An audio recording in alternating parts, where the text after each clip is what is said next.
अस्सलाम वालेकुम everyone, this is Mia Akbar. Hope सब लोग ठीक होंगे और मेरी वीडियोस आपको पसंद आ रही होंगी।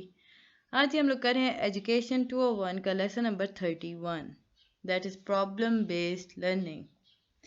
मुझे उम्मीद है कि आपको इससे पहले सारे लेक्चर क्लियर हो गए होंगे, हर चीज़ आपको समझ आ गई होगी, आपका हर कॉन्सेप्ट क्लियर हो जाएगा। हो गया होगा, अगर नहीं हुआ तो आप दोबारा देखें, जो चीज़ नहीं समझ आती मुझसे पूछ लें। तो चलें जी, अपनी वीडियो को स्टार्ट करते हैं। टॉपिक 181 है जी प्रॉब्लम सॉल्विंग। जब हम प्रॉब्लम बेस्ड लर्निंग की तरफ बढ़ते हैं तो सबसे पहले हमें पता होना चाहिए कि प्रॉब्लम होता क्या है, फिर उस प्रॉब्लम को सॉल्व कैसे करते हैं।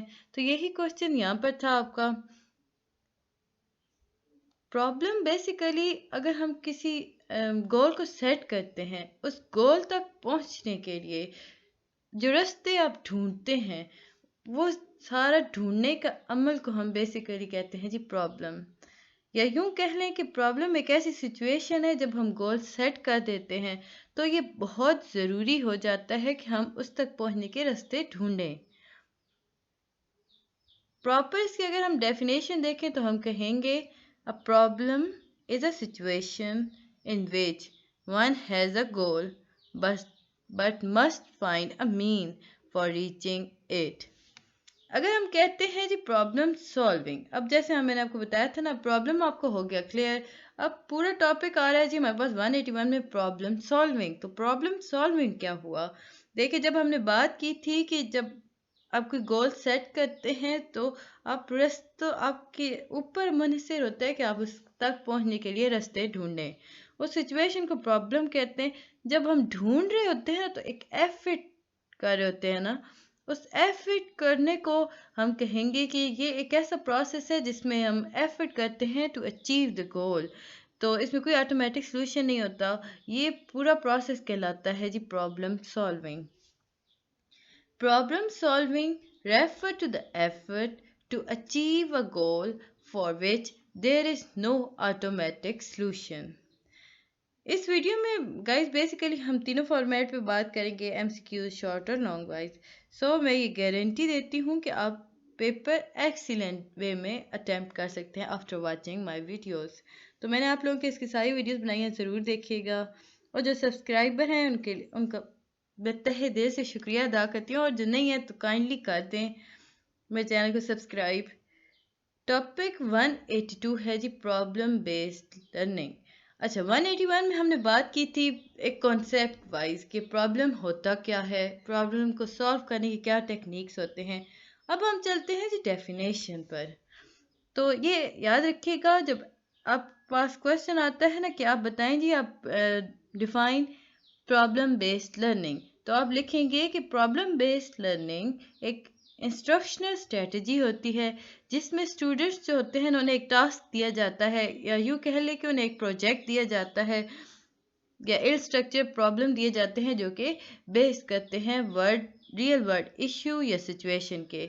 तो बच्चे कोऑपरेट करते हैं, यानी एक ग्रुप बनाते हैं, फिर एक दूसरे के साथ मिलकर काम करते हैं, उन प्रॉब्लम्स को इन्वेस्टिगेट करते हैं और उन्हें रिजॉल्व करते हैं। ये सारा प्रोसेस होता है जी प्रॉब्लम बेस्ड लर्निंग के अंदर। प्रॉपर डेफिनेशन देखेंगे तो हम कहते हैं कि PBL is an instructional strategy in which students work cooperatively to investigate and resolve an ill-structured problem based on real-world issues or situations. हम कहेंगे कि पीबीएल जो है वो एक स्टाइल है ना, एक्टिव लर्निंग स्टूडेंट के अंदर डेवलप कर देता है। एक एक्टिव लर्निंग स्टाइल है जो कि स्टूडेंट के अंदर डेवलप करता है जी flexible knowledge, affective problem solving skills और सेल्फ डायरेक्टेड लर्निंग। टॉपिक 183 है जी फ्लो ऑफ पीबीएल। अगर हम बात करते हैं स्टीफन और गैलागर के अकॉर्डिंग, तो हम कहेंगे कि प्रॉब्लम इंगेजमेंट हो सकती है। हम इंगेज करते हैं ना किसी भी प्रॉब्लम के साथ, फिर जब हम उसे इंगेज करते हैं फिर हम उसकी इंक्वायरी करते हैं, इन्वेस्टिगेट करते हैं, हम उसके सॉल्यूशन ढूंढते हैं, रेजोल्यूशन उसके निकालते हैं कि क्या हुआ था, उसे डीब्रीफ करते हैं। ये सारा प्रॉब्लम के अंदर चलता है। प्रॉब्लम बेस या प्रॉब्लम प्रोजेक्ट। टॉपिक 184 है जी प्रॉब्लम बेस या प्रोजेक्ट बेस। याद रखिएगा, जो प्रॉब्लम बेस्ड होता है ना वही प्रोजेक्ट बेस्ड होता है। ये दोनों कॉमन होते हैं, इन दोनों के अंदर सारी चीज़ें एक ही होती हैं, एक ही चीज़ है, दो नाम है बेसिकली इसके। इसमें जी इन दोनों के अंदर होता है जी रियलिस्टिक प्रॉब्लम्स देखे जाते हैं, उनकी सॉल्यूशंस देखे जाते हैं, ऑथेंटिकल एजुकेशनल गोल सेट किए जाते हैं, या वो सॉल्यूशन जो होते हैं वो बेस्ड करते हैं ऑथेंटिक एजुकेशनल गोल के, या इसके अंदर ही होता है जी फॉर्मेटिव और समेटिव असेसमेंट। तो यूं कह सकते हैं कि प्रॉब्लम बेस्ड और project based learning have much in common, both involve realistic problem and solution. Realistic problem जो होते हैं वो रियल वर्ल्ड इशू और सिचुएशंस के बेस पे होते हैं, और ये सारे are based on authentic education goal, include formative और समेटिव असेसमेंट। टॉपिक 185 है जी क्यों हम यूज करते हैं प्रॉब्लम बेस्ड लर्निंग को। It represent the way learning occur in the world outside the classroom. ये जो पीबीएल होता है ना, ये एक ऐसा इल्म के एक ऐसे तरीके को शो करता है, जाहिर करता है, जो कि आउटसाइड द वर्ल्ड के एक्सपीरियंस करने के बाद हासिल होता है। यानी वो इल्म जो हम क्लास में हासिल नहीं करते, हम आउटसाइड क्लास करते हैं, उस सारे को प्रॉब्लम बेस्ड लर्निंग कहा जाता है।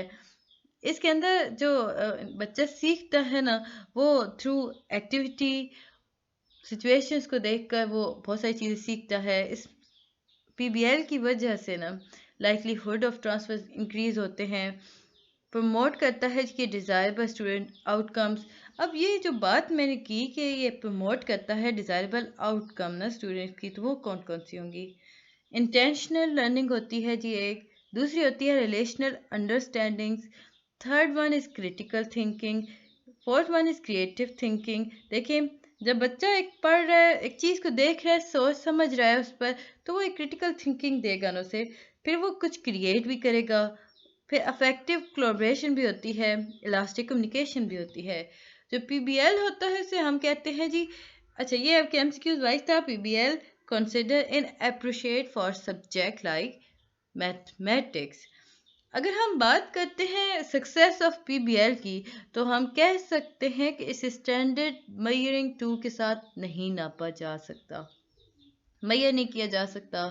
अगर final product of the project में minimize the content focus of the project, तो ये इसमें बताया गया था, इतना इसमें इंपॉर्टेंट कुछ नहीं था। तो आगे था जी एक ये चीज़ थी कि टीचर जो होती है ना, जब वो अडॉप्ट करती है ना पीबीएल अप्रोच को, तो वो अपना पूरा सिलेबस कवर नहीं करा सकती। ऑन द अदर हैंड, अगर वो कन्वेंशनल लेक्चर बेस्ड कोर्स करा रही हो ना, तो वो बहुत मुश्किल हो जाता है उसके लिए कि अपना कोर्स को कंप्लीट कराए। चलिए जी चलते हैं लेसन नंबर 32 पर। ये आपका बहुत इंपॉर्टेंट था। देखिए, ब्लूम्स टैक्सोनॉमी जो है ये आपकी बहुत ज़्यादा इंपॉर्टेंट है। फाइनल टर्म में ये 2 दफ़ा आपकी चल रही है। ब्लूम्स टैक्सोनॉमी का हम इंट्रोडक्शन देख लेते हैं। ये वो चीज़ है, टॉपिक 187 आपको हिफ्स करनी होगी, यानी कि आंखें बंद करके आपको ये सब आता हो, तो आप एक्सलेंट कर लेंगे, क्योंकि हर पेपर में आता है, हर चीज़ में आता है। कभी ये आपके एमसीक्यूज में भी आ जाता है, शॉर्ट में भी आ रहा होता है, लॉन्ग में भी आ रहा होता है।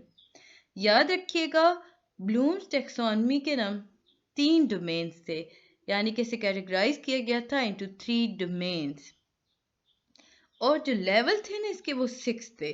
6 लेवल है, 3 डोमेन है। बस ये फर्स्ट क्लास में याद रखिएगा, 3 डोमेन्स हैं और 6 लेवल हैं, यानी कि 6 level of Bloom cognitive domains हैं और 3 टोटल डोमेन्स हैं। कौन कौन से डोमेन्स हैं? First one is cognitive. Cognitive में क्या होता है कि मेंटल स्किल्स के बारे में बात करता है, यानी आपके नॉलेज के बारे में बात करता है। आपको क्या चीज़ पता है, आपके पता होने वाली चीज़ के बारे में ये बात करता है। Second one is emotional. अब इमोशनल में क्या होगा, देखिए, ये आपकी फीलिंग्स, अब ग्रोथ इन फीलिंग्स के बारे में बात करेगा, इमोशनल एरियाज के बारे में बात करेगा, आपके एटीट्यूड को देखेगा, आपके सेल्फ कॉन्फिडेंस को देखेगा, ये सारी चीज़ें होती हैं। फिर third one is the psychomotor. अब साइकोमोटर में क्या होता है, इसमें होता है जी मैनुअल और फिजिकल स्किल्स, यानी कि आपकी स्किल्स ढूंढता है। बहुत सिंपल करें तो फर्स्ट वन को उसने कहा जी वो नॉलेज है, सेकंड वन को उसने कहा कि वो एटीट्यूड है, और third one is skill. Topic 188 है जी कॉग्निटिव डोमेन के कितने लेवल्स हैं। तो ये याद रखिएगा 6 लेवल्स होते हैं, यानी 6 लेवल्स होते हैं। हम one by one in levels को देखते जाएंगे। First one is knowledge, second one is comprehension, third one is application, fourth is analysis, fifth is synthesis और सिक्स्थ वन इज एवोल्यूशन। अब देखते हैं कि नॉलेज में क्या होता है। जब एक स्टूडेंट अगर हम ले रहे हैं तो हम बात करेंगे, तो जो स्टूडेंट इंफॉर्मेशन को रिकॉल करता है, रिकॉग्नाइज करता है, यानी रिकॉग्नाइज करता है और रिकॉल करता है, आइडियाज़ के बारे में बात करता है। जो चीज़ें आप फॉर एग्जांपल मैं बहुत सिंपल कर दूं, तो आप एक टेस्ट दे रहे हैं एज अ स्टूडेंट, तो आपको जो क्वेश्चन आया तो वो आप उससे सोचेंगे कि ये इसका आंसर क्या था। वो सोचने के अमल को हम नॉलेज कहते हैं, यानी कि इंफॉर्मेशन जो दिमाग के अंदर स्टोर हो जाती है, उस स्टोर इंफॉर्मेशन को जब रिकॉल किया जाता है, रिकॉग्नाइज किया जाता है, उन इंफॉर्मेशन को कह दें, आइडियाज़ को कह दें, आप प्रिंसिपल्स को कह दें, जो चीज़ उसने सीखी हुई होती है उसे दोहराता है ना, तो उसे हम नॉलेज कहते हैं। डिफाइन अ टर्म, किसी डेफिनेशन, किसी भी चीज़ की डेफिनेशन के बारे में बात हो सकती है, किसी पॉलिसी के बारे में बात कर सकते हैं आप, ये नॉलेज के अंदर आता है। अब इस नॉलेज की वजह से बच्चा क्या चीज़ करने के एबल हो जाता है, यानी इसके अंदर एबिलिटी आ जाती है। वो स्टोरी को make a story map showing the main events of the story, वो एक स्टोरी मैप बना सकता है, उसमें बता सकता है कि हर चीज़ को कलर डिफरेंट करके बता देगा कि ये इवेंट्स हुए हैं स्टोरी के अंदर। Time line of your typical day बता सकता है। अब वो बच्चा किसी भी कीवर्ड की लिस्ट बना सकता है जिसके बारे में वो जानता हो। वो ये याद रख सकता है कि जो स्टोरी उसने सुनी उसमें कौन कौन से करेक्टर थे। टॉपिक 190 है जी कंप्रीहेंशन। कंप्रीहेंशन एक ऐसी एबिलिटी है जिसका मतलब होगा, आप कह लें कि material. Comprehension is defined as the ability to grasp करना, यानी कि अपनी मुट्ठी के अंदर बंद करना, the meaning of material, यानी पूरे मटीरियल को उसने एक comprehension के अंदर डिफाइन कर देता है। हम इसे कह सकते हैं कि ये सारा प्रोसेस जो होता है ये मटेरियल को ट्रांसलेट करता है from one form to another, यानी वर्ड्स को नंबर में ट्रांसलेट कर देगा, यानी एक्सप्लेन कर देगा, किसी भी चीज़ को समराइज कर देगा।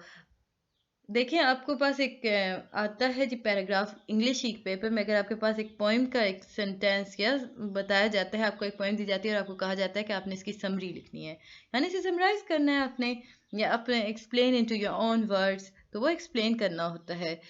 यूँ समझ लें कि ये एस्टिमेट करता है फ्यूचर ट्रेंड्स को, प्रिडिक्ट करता है कॉन्सिक्वेंसेस को और फैक्ट्स को कंप्रीहेंशन के अंदर। तो हमारे पास अगर ये क्वेश्चन आता है तो आप लिखेंगे comprehension is defined as the ability to grasp the meaning of material. This may be shown by translating material from one form to another. For example, words to number, interpreting material, explaining और summarizing. काफ़ी हो जाता है आपके लिए।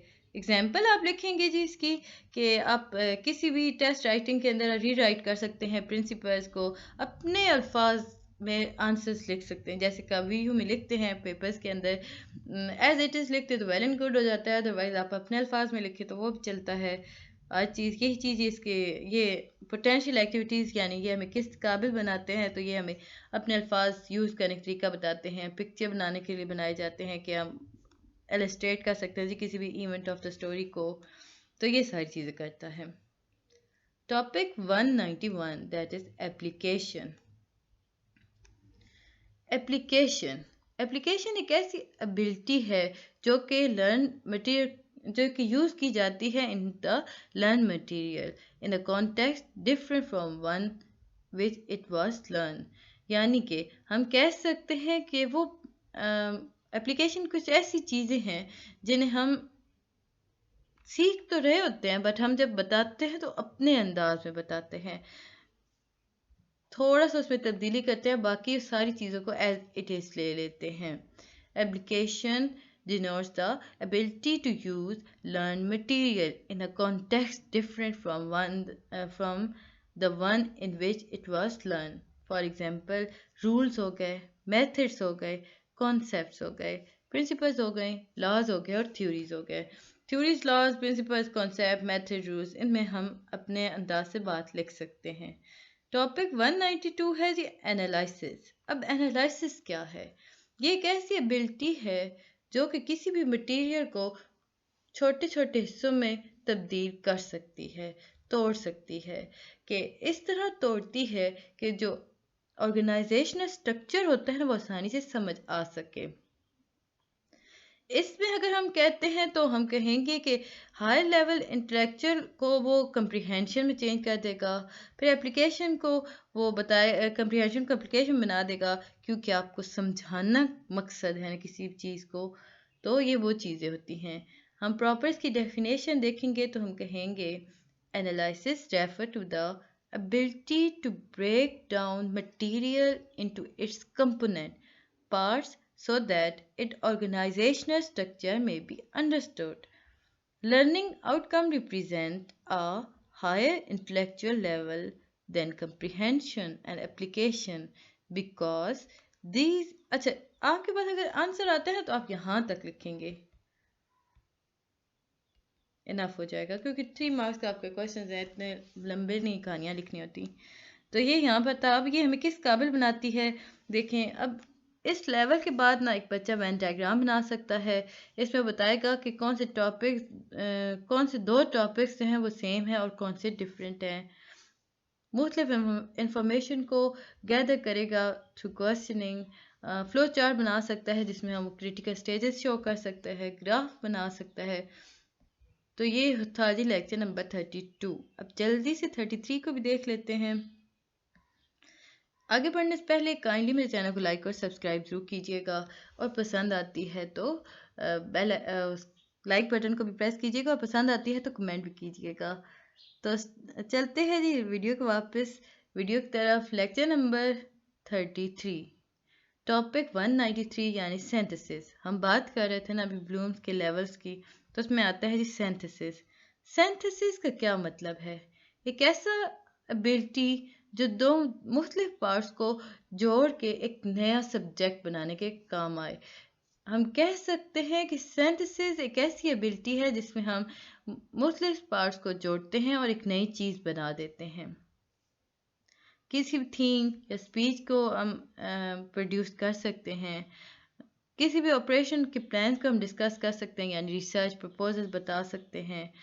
Abstract relationship को discuss करते हैं, यानी कि हम क्लासिफाइंग करते हैं ये इंफॉर्मेशन किस काबिल थे, और ये सारी चीज़ें काबिलियत बेसिकली।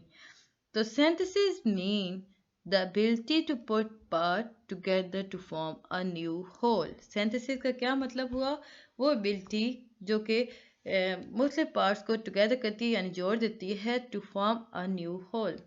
अब इसका क्या मतलब हुआ? देखें, जब हम एग्जाम्पल देंगे तो हम कहेंगे कि जब भी कंपनी को एक मैनुअल लिखने के लिए किसी चीज़ के बंदे की जरूरत है, वो जो बंदा लिखता है ना उसे वो सिंथेसिस पे काम करके लिख रहा होता है, या आप खुद लिखते हैं तो वो भी हो जाता है। किसी भी ट्रेनिंग को इंटीग्रेट करने के लिए बहुत सारी यूजेस की जाती हैं जी, सोर्सेस, ताकि वो जो प्रॉब्लम अक्कर हो गया ना उसे सॉल्व किया जा सके। इसमें पोटेंशियल एक्टिविटीज़ में हमारे पास था कि आप मशीन्स को इन्वेंट कर सकते हैं, उनके स्पेसिफिक टास्क को देख सकते हैं, आप रोबोट बना सकते हैं जी, डिज़ाइन कर सकते हैं मेंटरी सिस्टम को, और अपने आइडिया को सेल कर सकते हैं। टॉपिक 194 है जी evaluation. Evaluation is about the ability to जज द वैल्यू ऑफ मटेरियल। अब जब यहाँ तक मटेरियल बन गया तो अब उसे जज भी तो करना है ना, तो हम कहेंगे कि थ्रू एवोल्यूशन वी जज द वैल्यू ऑफ मटेरियल। अब किसी की ये जो मटेरियल है ये कुछ भी हो सकता है, स्टेटमेंट हो सकते हैं, नॉवेल्स हो सकते हैं, पोइम्स हो सकती हैं, रिसर्च रिपोर्ट्स हो सकती हैं जी, किसी भी पर्पज़ के लिए जो दी जाती हैं। अब इसमें ना जो लर्नर्स होते हैं ना वो डिसीजन बेस्ड काम करते हैं, इन डेप्थ रिफ्लेक्शन के, क्रिटिसिज्म के और असेसमेंट के, यानी वो क्रिटिसाइज करेंगे, असेस करेंगे, हर चीज़ करेंगे जो जजमेंट के लिए ज़रूरी होता है। अब एग्जाम्पल इसकी क्या हैं? वो हैं जी select the most effective solution. अब वो MCQs बेसिकली जो आप देते हैं ना वो आपका एवोल्यूशन के अंदर होता है कि आपको जज करना होता है, फ़ौरन से बताना होता है कि इनमें से कौन सा आंसर ठीक है। आप लेटर लिख सकते हैं जी एडिटर को, कंडक्ट डिबेट्स कर सकते हैं, अच्छा, अब 195 है ब्लूम रिवाइज टेक्सोनमी। हुआ ये कि ब्लूम ने जब टेक्सोनमी दे दी तो उसके स्टूडेंट्स उसे बार बार कर रहे थे। कुछ स्टूडेंट ऐसे होते हैं जो ज़्यादा ज़हीन होते हैं, जो जिन्हें लगता है कि ये बात थोड़ी सी मुख्तलिफ तरीके से की जा सकती है। तो ऐसे ही कुछ ब्लूम्स के साथ भी हुआ।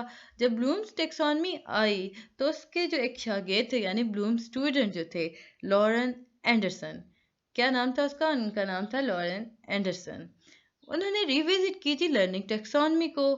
अब ये कब किया? ये मिड 19 की बात है। मिड 19 का एरा चल रहा था, तो वहाँ पे उस टाइम पे उनके एक स्टूडेंट ने ना, जिनका नाम था लॉरेन एंडरसन, उन्होंने रिविजिट किया जी लर्निंग टेक्सोनमी को और कुछ चेंजेस ला दी उसके स्ट्रक्चर के अंदर, उसके एम्फेसिस के अंदर। हम चल के देखेंगे कि वो कौन कौन सी चेंजेस थी। अब जो न्यू टेक्सोनमी हुई ना, सामने आई, तो ये बहुत एक्टिव फॉर्म ऑफ थिंकिंग थी, यानी कि वो उससे काफ़ी ज़्यादा बेहतर थी और ये ज़्यादा करेक्ट भी मानी गई। क्यों? अब देखते हैं कि क्या डिफरेंस था, क्यों मानी गई, वो सारी बातें हम देखेंगे। नोमेनक्लेचर, उस आदमी ने पहले नोमेनक्लेचर चेंज कर दिया। अब नोमेनक्लेचर क्या है?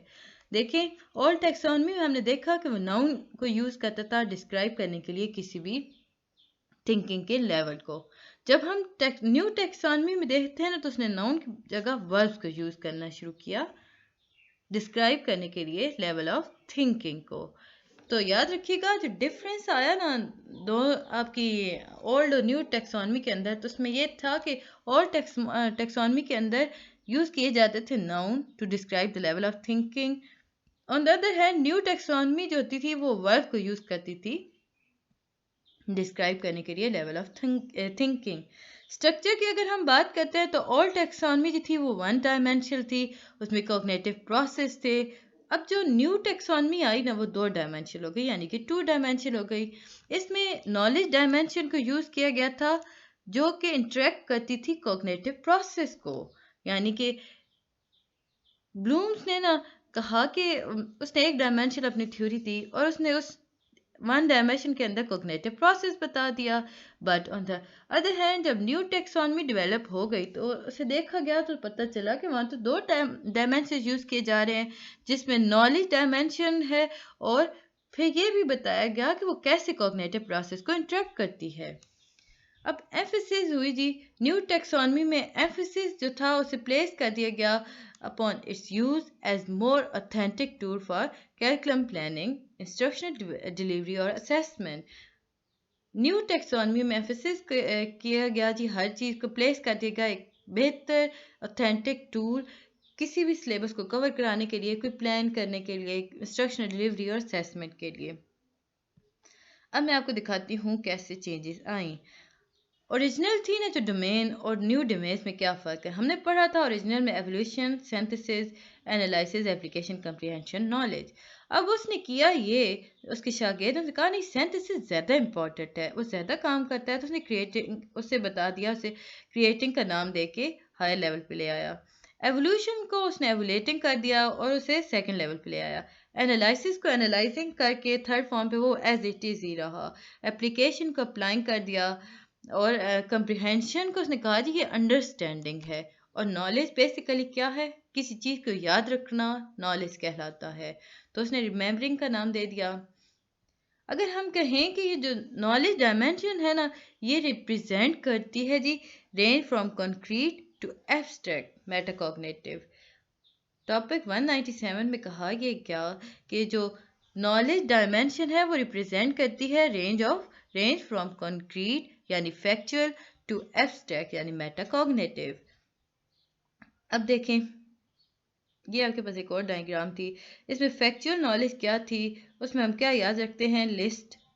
फिर जी अंडरस्टैंड में समराइज करते हैं, फिर थर्ड पे क्लासीफाई था, फोर्थ पे ऑर्डर था, फिफ्थ पे रैंक और सिक्स पे combination.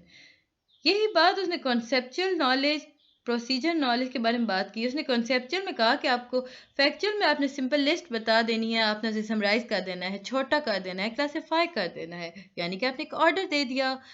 But on the other hand in conceptual knowledge के अंदर आपने हर चीज़ को डिस्क्राइब करना होता है, इंटरप्रिएट करना होता है, यानी आपने एक्सपेरिमेंट बताने होते हैं। आप बताएंगे कि इसे कैसे एक्सप्लेन करेंगे, आपने क्या प्लान किया था, क्या सेस किया था।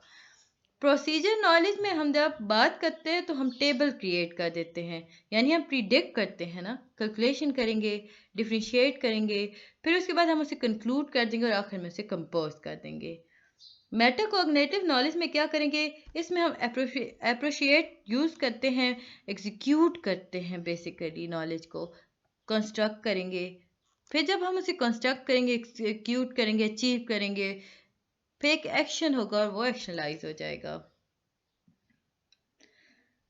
क्लासरूम के अंदर अगर हम बात करते हैं तो ब्लूम्स टेक्सोनमी के अकॉर्डिंग तो जो कुछ टीचर्स ऐसी होती हैं ना, वो फेल हो जाती हैं स्टूडेंट्स को बेहतर पढ़ाने के मामले में, यानी कि according to Bloom's taxonomy the reason the some teacher fail to move student up to the level of Bloom's taxonomy are many, कि बहुत सारी ऐसी होते हैं रीज़न जी। फॉर एग्जांपल जो टीचर होती है उसकी लो एक्सपेक्टेशन होती हैं about concerning with student abilities. Teacher नहीं चाहती कि स्टूडेंट किस काबिल है या नहीं, वो बस पढ़ाई जाती हैं। एजुकेशन जो होता है वो हम कह सकते हैं कि वो इंक्रीजिंगली कंसर्न के बारे में बात की जाती है कि स्टूडेंट कितना डेवलप हो चुका है, या यूँ कह ले कि एक पूरी क्लास आपकी किस काबिल है, या स्कूल कितना रखता है अहलियत की चीज़ समझने की। बेंजामिन ब्लूम्स जो थे ना, उन्होंने ये ओल्ड दी थी और न्यू का हम बता चुके हैं। तो ये था जी लेसन नंबर 33। होप्स आपको समझ आया होगा। मिलते हैं नेक्स्ट वीडियो में। कहानी में चैनल को लाइक और सब्सक्राइब कर दीजिएगा। तब तक के लिए अल्लाह हाफिज़।